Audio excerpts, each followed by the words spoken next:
Good afternoon. It's Thursday, the 28th of July, 2016, just after 1 o'clock. Welcome to UK Column News. I'm your host, Brian Gerrish. With me in the studio, Mike Robinson. It's raining, it's grey, it's certainly not July and summer. We'll leave it at that. But good news in Scotland, or is it, Mike, over the named person scheme? Well, it depends on your point of view. So the BBC's headline said Scottish government, is quoting the Supreme Court saying the Scottish government wants Scotland to be the best place in the world for children to grow up. I mean, the Doherty case proves that, Mike, without any trouble at all. Absolutely, but if you actually go and look at the full judgment, which is or the announcement of the judgment, which is on the Supreme Court YouTube channel, here are the three Supreme Court judges who offered their verdict. And what did they have to say? Well, they said that the only option open to the court is to rule that the information sharing powers, that aspect of the case, were not within the legislative competence of the Scottish Parliament. So in other words, what the Scottish Parliament did was unlawful. And they went on to say that they would then make an order to allow the Scottish Parliament, I believe 42 days, the opportunity to correct the defect which they have identified. Now, we're going to discuss this in much more detail tomorrow with David Scott, but what this appears to mean is that effectively the Supreme Court has struck down the legislation, the Act of Parliament, which enables the named person scheme, because what they're saying is that this aspect of it is unlawful, and so the point is that the only option that the Scottish Parliament has at this point in time is to amend the legislation, which of course they're very unlikely to be able to do within a 40-day time frame. But I understand that some parties in the Scottish Government are crowing that they've actually got a victory from this. So sounds like they seem to think it was an easy ride for them. So there's clearly still some discussion to have, but we'll be getting the full details from David tomorrow.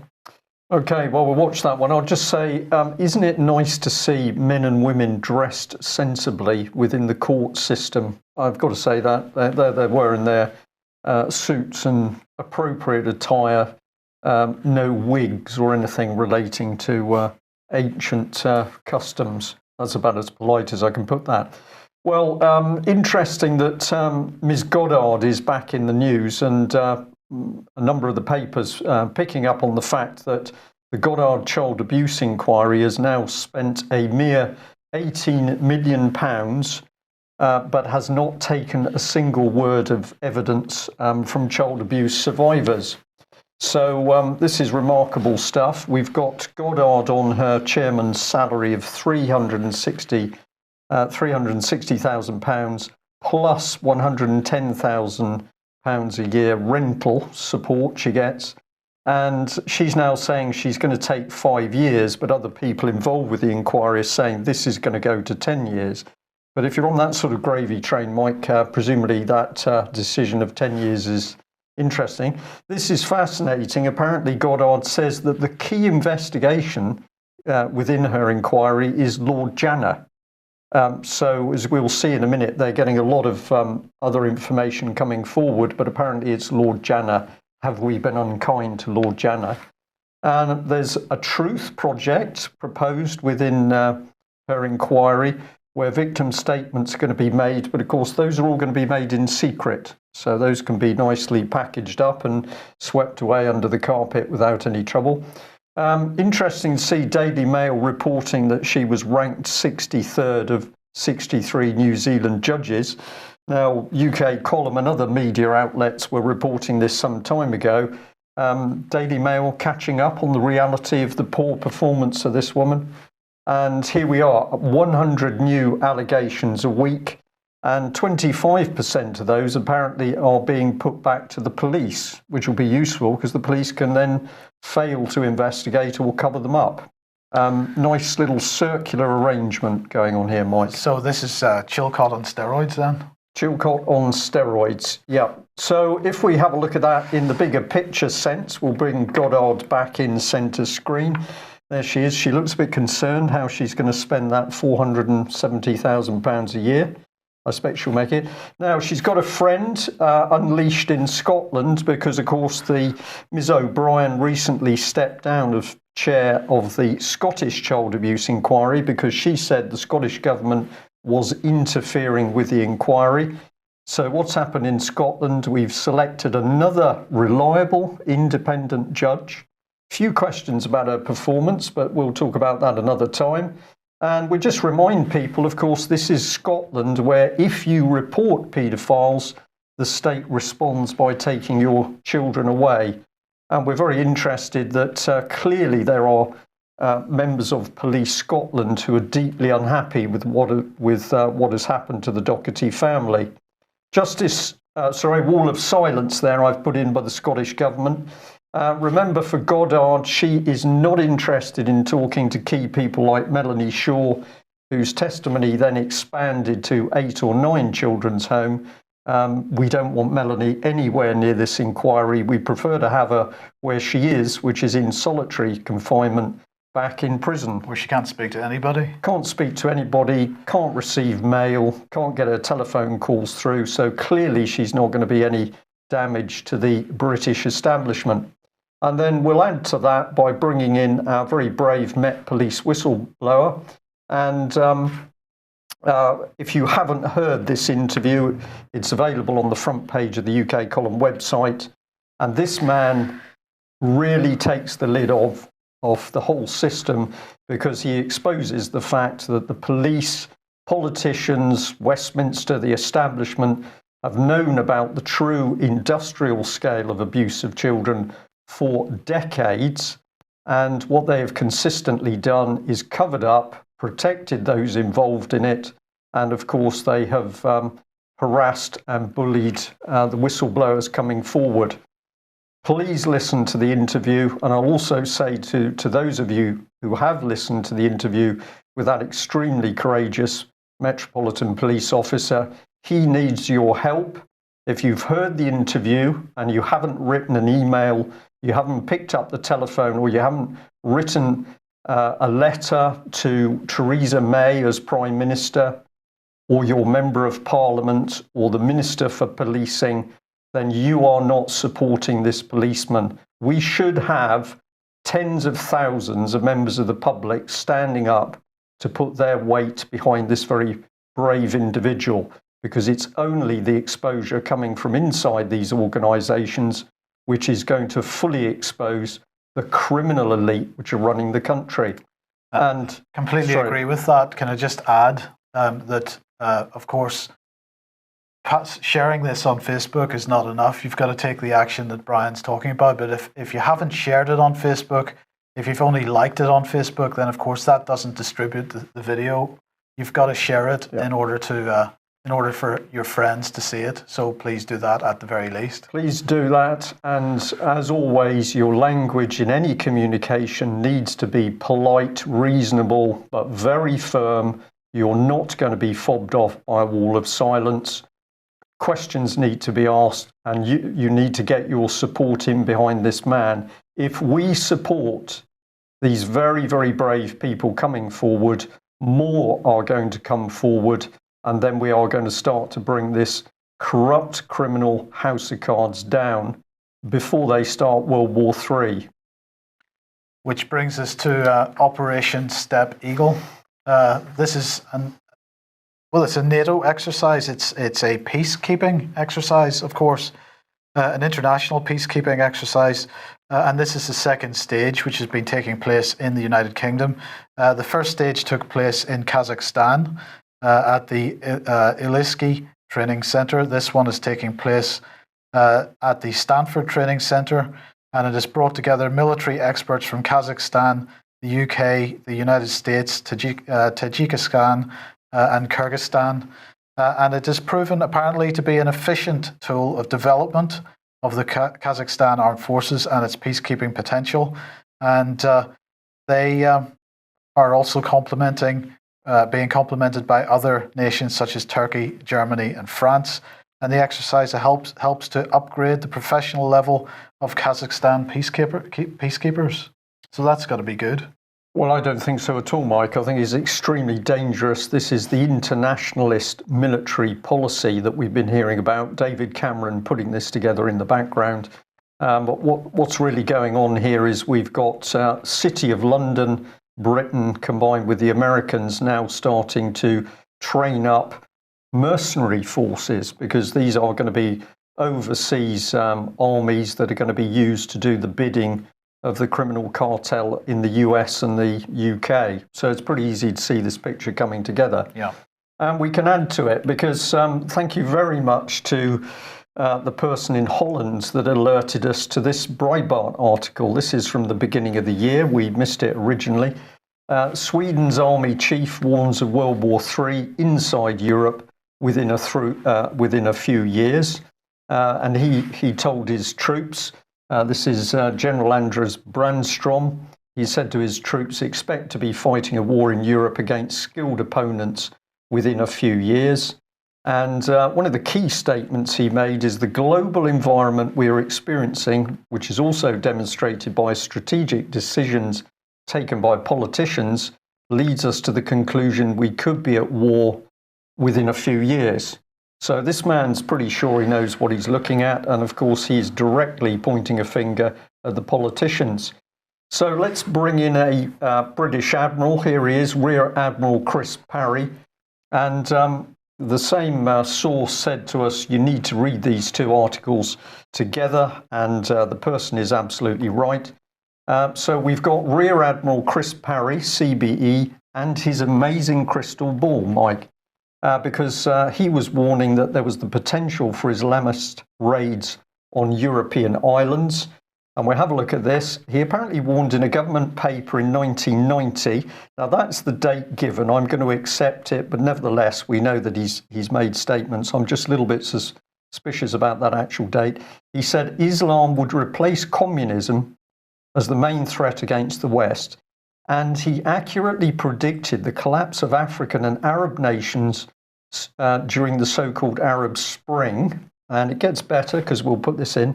The security situation in the Mediterranean will continue to deteriorate to the point where we can expect Islamist raids on European islands. So how would he know that, Brian? How would this man know that? Well, I decided to do a little bit of research. And it's very interesting what then comes up. Let's bring in this one, because this is the department he's been heading up, or was originally heading up, the Department for Concepts and Doctrine Centre. Now, don't worry, because this is independent. It's totally independent. Why does it have Ministry of Defence at the top then? Don't worry about that. Don't let that confuse the situation, because this document clearly says that this organisation is independent. Okay. And it says then we're a joint multinational establishment with staff drawn from all three services, the civil service and our partner nations. So it's independent. We work routinely with NATO, the European Union, the United Nations, and a global network including other government departments, non-governmental organisations and industry. So they seem to work with everybody, Mike, and they are predicting the future with amazing accuracy. So let's just bring in this bit here. They've got plenty of money for graphics. Is this a movie or is this the Ministry of Defence? Well, it's both. And if we have a look at this document, there's some fascinating information. We only need one piece, which is this. Beyond its work within the MOD, the Futures team also contributes to cross-government thinking about the future and works closely with international partners. I'm sorry, you're confusing me. But it is independent. Yes. So what we really need to say is, did those international partners collaborate to create the very future they predicted? Do we create our own reality, Brian? I think we do. Yes. So a rear admiral who sat down with a blank piece of paper and predicted the Arab Spring, the rise of Islam, the fall of communism, the rise of Islam, not a chance, absolutely not a chance. What we've got here is international collaboration to create the very situation which we're now experiencing. And of course, with, amongst others, a Swedish general saying, if this continues, we're heading to war. Well, Yes, pretty obvious. Somebody else who's wanting to create their own reality is Anatoly Kaletsky. Here he is. He is the chief economist and co-chairman of Gavekel Dragonomics, whatever that is. He's a former columnist at the Times of London, International New York Times, and the Financial Times, and he's written some books. But he, of course, is talking about how we can reverse Brexit. And he's saying, he's asking, how could the European Union respond to the narrow decision by voters in the United Kingdom to leave? European leaders are now focusing rightly on how to prevent other countries from leaving the EU or the euro. The most important country to be kept in the club is Italy, which faces a referendum in October that could pave the way for the anti-Euro 5-star movement to take power.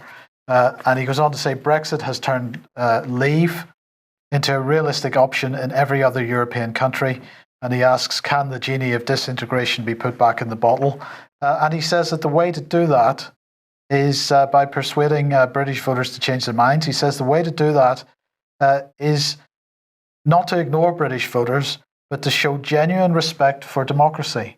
Now, I wonder what that could mean. Well, he goes on to explain. He says the essence of democratic politics is responding to public dissatisfaction with policies and ideas, and then trying to change the judgment of voters. That's how numerous referendum outcomes in France, Ireland, Denmark, the Netherlands, Italy, and Greece have been reversed, even when deeply emotional values such as abortion and divorce were involved.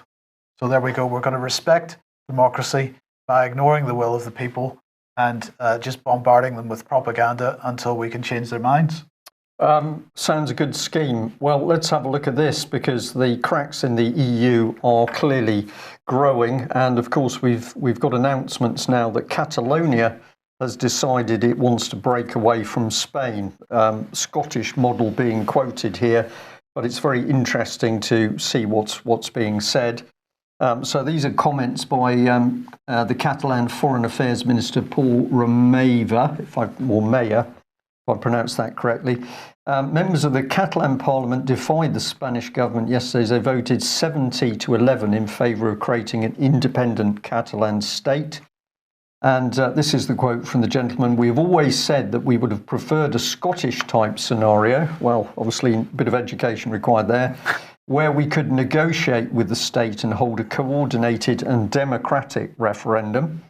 And this is the important bit. "We keep talking to Madrid, but all we get back from them is an echo."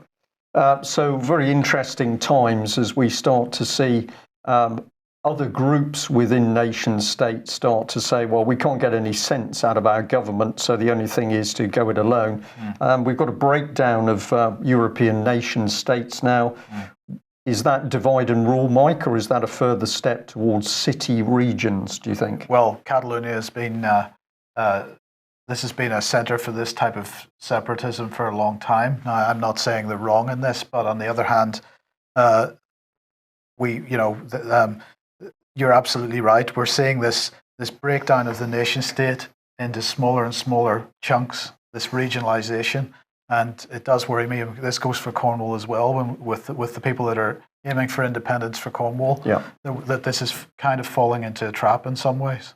And of course, it was the EU organisation Fruen that was helping to drive the separatist movement in Cornwall, completely hoodwinked all of the Cornish councillors. And of course, now Cornwall's suddenly panicking because there's no grant money to keep Cornwall going. But we dug into the Catalan situation a little bit, and we're fascinated to come across this. We'll put it up on the screen here. We find a gentleman called Mark Howe, who's part of One Europe, and he'd been writing about Catalonia. This is his background. He's a political anthropologist from the University of Copenhagen, working on political parties, European identity formation, and ethno-regionalism in Europe. You're happy with all that, Mike? Yeah. As a former model European representative from Denmark, he has also worked with the Red-Green Alliance in the Danish Parliament. His graduate fieldwork took place over 12 months in Barcelona, where he worked with the separatist party Esquerra Republicana de Catalunya and issues of the Catalan independence movement. He's since lived in Berlin, and he's now back in Copenhagen. So very busy boy, but I was particularly interested by the model European representative bit. I'd never heard of it before, so let's go and have a look at that. Well, here we are. And is that a model European? That is a model European gentleman. He's hair model, European clothes model. And basically, this is school for European politicians. So these are young people who are brought in to simulate the real democratic decision-making process in the European Union. Oxymoron, I know, but that's what they say. So let's have a look at the organisation. I know this is very small print, but we wanted to pop it up. It says the Model European Union Strasbourg is supported by a wealth of individuals, organisations, institutions and prominent European leaders. They're very proud of the support those leaders have given, and we're very proud of the support from our network of partners which reach far beyond Europe's borders. So we've got a European organisation which extends beyond those borders, working in Catalonia to help the Catalan people achieve what? Democracy. So let's have a look at those partners. If you're confused about this, the situation politically is designed to confuse people. That's the whole purpose. Here's some of the partners. Well, not all of them. Let's have a look. So what have we got here?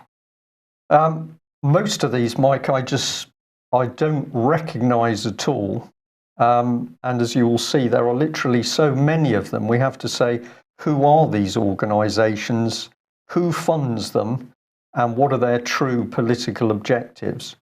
But that young man with the strange haircut, unless that's a flat top, I may be a bit dated there, is part of this network of organisations funded by whom? We've no idea. Accountable to whom? We've no idea.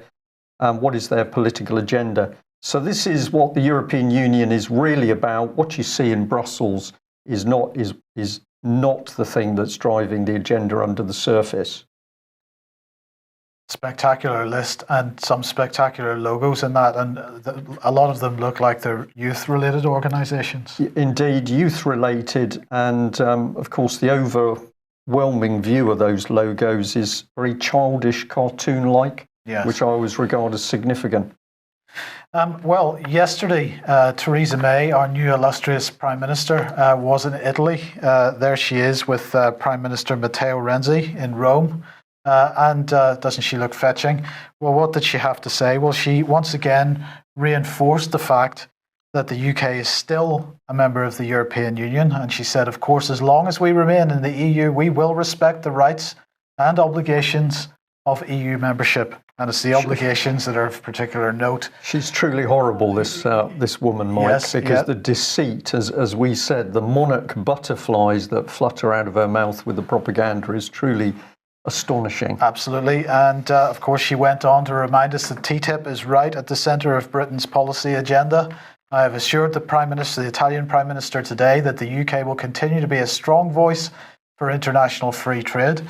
And what else did she do? Well, she also made the point that EU military integration is right at the heart of Britain's policy agenda, because she said, together we have secured agreement to extend the EU's naval operation to include capacity building of the Libyan Coast Guard, and we hope the training will get underway in September. Well, my comment on that one is this is fascinating, because yet more information coming into the UK column about the chaotic state of the Royal Navy, massive problems on warships and submarines, equipment not working, manpower not present, particularly highly trained engineers. Certain incidents, they've tried swapping whole crews over because they haven't got enough as a result of private companies coming in for recruitment. So we've got submarines colliding with merchant vessels in the Mediterranean. We've got our latest warships that can't function because the water in the Gulf is too warm, and nobody knew that. But we're apparently now going to go into Libya, which Britain and America have destroyed, and we're going to train their Coast Guard. we don't even have a Coast Guard ourselves. This is interdependence, Brian. This is the international military objective of getting seeds of control into these overseas nation states. It's very, very dangerous politics, and it's becoming so obvious as to what's going on. Well, encouraging to see that the Daily Mail has finally picked up on the British Council, and I really invite people to go and have a read of this article, because what they say is so crunchy. They pick up on this lady, Angela Gibbons, who's head of the British Council's Global Property Assets. She's got to struggle a bit because she's only paid $80,000 a year. So obviously, compared to Goddard, she's in the poor bracket. Yeah. But the Mail has gone straight to the heart of this. The organisation receives 150 million from the British public. And this is what the paper says. To this liberal elite, ordinary men and women are an obstacle to progress, a stubborn lot with their own ideas and, annoyingly, not entirely fond of internationalism, multiculturalism, or ever increasing state control. And in fact, much of the article is harder hitting than that. But this is the first time that I've ever seen one of the papers picking up on these quasi-governmental organisations which are becoming so powerful, and indeed, I'm going to use the word subversion, helping to drive subversion in countries overseas. Yes. Economics to a certain degree, but one area that I've been looking at over the years has been energy production in the United Kingdom. And the main report for this that's released annually is the Digest of UK Energy Statistics, which is called Dukes. Its acronym is Dukes. And this comes from the Department for Business, Energy and Industrial Strategy. And so the new Dukes report is out, and I just thought we would have a look at some of the key points here. First of all, energy production in 2015 rose by 9.6% on 2014. That might seem reasonable, but actually that is, before we move on to this, the next point is that energy consumption rose by 0.4% because apparently 2015 was a cooler year. The 2014, I didn't realize that. I thought 2015 was the warmest it's been for a very long time. That's what we've been told, isn't it? I'm confused, Mike. I'm confused. So anyway, the next point is primary energy production is down 58% from its peak in 1999. And I think this is the key. This is the key statistic here, because we've had an 11% increase in population since 1999. And I'm assuming that in these days of gadgetry and television's on 24 hours a day and all this kind of stuff, that the domestic energy use has not reduced. And since we've got an 11% increase in population in this country, domestic energy use has not reduced. So what has reduced? Industrial energy use, the big ticket energy consumers. And so since 1999, I believe this is a reflection of the complete collapse of Britain's productive capability. Heavy industry consuming a lot of power. Yeah. So I think that's the message to be taken out of the 2016 Dukes report, and it's a sad indictment of Britain's government, and any suggestion from Britain's government that economically we're doing better than we ever have. Right, and remarkable that just as Brexit hits the headline, the deal with the French and the Chinese to the contract has been announced for the build of our first nuclear reactor, and apparently we've got to be thrilled about that, because we're now going to have French and presumably the Chinese actually training people in Britain in order to be able to build and run a nuclear reactor, because we've never been able to do that before, Mike. No, it is ridiculous that we have had some of the top engineering capability in the world, and we've just thrown it all away. Deliberately destroyed. Absolutely. I prefer to say. Standoff. A standoff in Surrey, yes, because the news this morning is that armed police are in a standoff in Surrey in a small village. There's not really too much information. There's apparently somebody in a house with a gun, and the police have been outside the house since 6 o'clock this morning with a helicopter buzzing around in the sky. But before I show you the Daily Express article, I just wanted to remind everybody this image on screen, of course, is the image, one of the images that we took outside the UK Column offices last week, where we had these unidentified gents and ladies with automatic weapons, apparently carrying out a police drill in the building opposite us. With their beachwear on, basically, jeans. If they'd have had flip-flops, they would have had the complete dress code. But T-shirts, scruffy T-shirts, and the key bit is no identity on them at all, no numbers, no names. Absolutely. So if we look at the Daily Express article, and you need to go and look at this and look at some of the photographs as we head down the page, we'll find guys dressed in exactly the same way in casual gear with bulletproof jackets on, which and very German-looking helmets as well, standing around outside this property in Surrey, and of course unidentifiable because they have no police numbers and no way of identifying them on video, for example. So this is what? Well, it's interesting, Mike, isn't it? Because, of course, we've had these public announcements that there was going to be some form of ISIS attack in the countryside, in rural areas, predict. And now suddenly there's an incident. And, of course, in people's minds, they're wondering, is it IS? Is it ISIS? Is it Al-Qaeda? Is it Daesh? Is it Al-Nusra? Are there any other people that might have popped into the country uninvited at the moment? Not too sure. Not too sure. It's fear-based, think terrorism, but is this actually a terrorist incident? Why are they using all of these incredibly scruffy armed police? Don't know. Psychological, we could say. But so I want to draw attention to this article from 21st Century Wire by Branko Malic. Fantastic article. Please go and read it. München shooting, terror-embedded journalism. And he starts off by saying there's a certain yawn moment looming about the daily shooter phenomena, provided, of course, that you're not getting shot yourself. It stems from predictability. What independent media dub anomalies does not seem to be so anomalous anymore, because anomalies themselves are apparently inevitable and therefore predictable, even more so than the main line of events mediated by the mass media. We're talking, of course, about the frequent unreliability of media images, ties of perpetrators to some form of security and or intelligence services, unbelievable nature of not so minute details of the story, and so on. And he goes on to talk about the Munich shooting, and particularly the journalist that was apparently putting about the photographs of the Munich shooting, the Richard Gutjahr.